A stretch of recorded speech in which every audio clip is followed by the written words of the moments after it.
tenemos aquí al artista. Hoy es Navidad y me siento feliz. Voy a estar con mi familia y a salir por ahí. Primero en mi casita escuchando a mi abuelita, después la cena y al final la fiesta. ¡Ey, tú! No me sirve pedente ni falta de respeto. Lo digo como siempre y así me expreso. Navidad, Navidad, dulce Navidad. Ya llegó la alegría, son días de paz.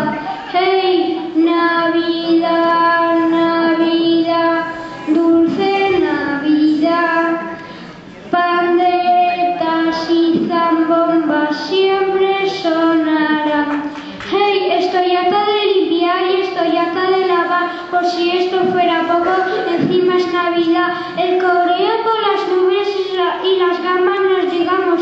Dame la cestita que si no palmamos.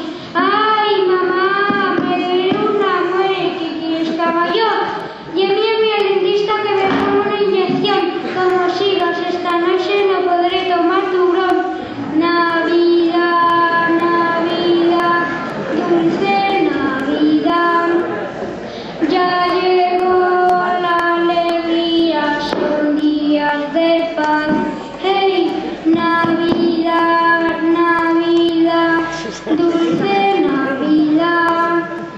Panderetas y zambombas siempre sonarán. Hey.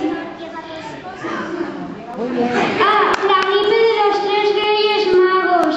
Achís, achís, achos, achos. Los tres con la gripe. ¿Qué hacemos, Melchor? Achís, achís, achos, achos. ¿Qué hacemos? El niño Gramón esperaba los juegos que un día pidió. Y la niña Blanca y su ordenador. Y el ratón un queso. Y el gato un tambor. Y el Pedro también es un televisor. Esta gripe nuestra, cada vez peor. Leche calentita y mucho sudor. Miel para el catarro, miel para la tos. Miel de la más buena con mucho limón. Achís, achís, achos, achos. Basta ya de cama y de tanto colchón. Yo tengo el remedio a tanto dolor. ¿Qué dices, Melchor? Sacando la magos con aspirador.